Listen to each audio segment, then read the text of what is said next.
ইন্নাল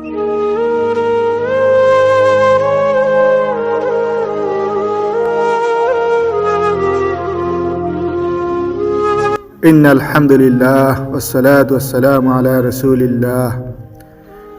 একবার বিশ্ববিখ্যাত শাইখুল হাদিস মুফতি তাকি উসমানী হাফিজাহুল্লাহকে একজন জিজ্ঞাসা করিল, what is the meaning of life?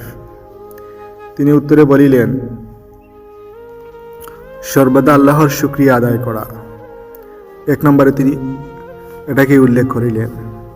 2 নম্বরে বলিলেন, চেষ্টা করো সারা জীবনে কেউ যেন তোমার অভিযোগ অন্য কারো কাছে না করে, আল্লাহর কাছে কখনোই না।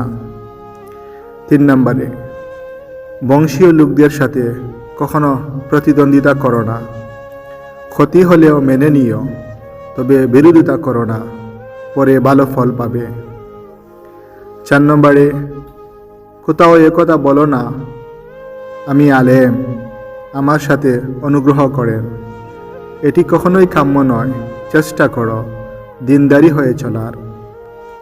5 নম্বরে, সর্বোত্তম দস্তরখান হলো নিজের গড়ের দস্তরখান, যে রিজিক পাবে তাই রাজার হালে খাবে। 6 নম্বরে, আল্লাহ ব্যতীত অন্য কারো থেকে আশা করো না। 7 নম্বরে, প্রত্যেক আগামী দিনে পরিশ্রম বৃদ্ধি করো। 8 নম্বরে, বিত্তশালী ও অহংকারী ব্যক্তি থেকে দূরে থাকাই শ্রেয়। 9 নম্বরে, প্রতিদিন সকালে বিকালে কিছু দান খয়রাত করো, আর সন্ধ্যায় ইস্তেগফার পাঠ করার অভ্যাস করো। 9 নম্বরে, নিজের কথার মাঝে মিষ্টতা তৈরি করো। 11 নম্বর, উচ্চ সুরে কথা বলো না, এমনকি ছোট বাচ্চাদের সাথেও নয়। 12 নম্বর, যে জায়গা থেকে তোমার রিজিকের ব্যবস্থা হচ্ছে সেই জায়গাকে মনে প্রাণে ভালোবাসো, যেমন সম্মান করবে তেমন রিজিক বৃদ্ধি পাবে। 13 নম্বরে, চেষ্টা করো সারা জীবনে সফল মানুষদের সাথে উঠা বসা করবে, একদিন তুমিও তাদের অন্তর্ভুক্ত হবে। 14 নম্বর, প্রত্যেক সেক্টরের যোগ্য ব্যক্তিদের সম্মান করো, তার সামনে আদবের সাথে আসা উচিত, হোক সে যে কোনো ময়দানের।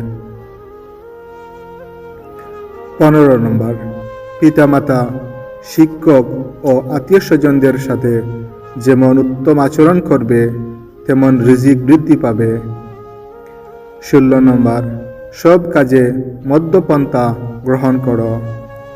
17 নম্বর, জনসাধারণের সাথে সম্পর্ক রেখো, তাদের থেকে অনেক কিছু শেখা যায়। 18 নম্বর, একজনের অভিযোগ অন্যের কাছে না করা, অভিযোগকারীকে আমাদের নবী করিম সাল্লাল্লাহু আলাইহি ওয়াসাল্লাম অপছন্দ করতেন। 19 নম্বর, সব কথা ইতিবাচকভাবে উপস্থাপন করো, এ দ্বারা অনেক সমস্যার সমাধান হয়। 20 নম্বর, বড়দের বৈঠকে চুপ থাকো।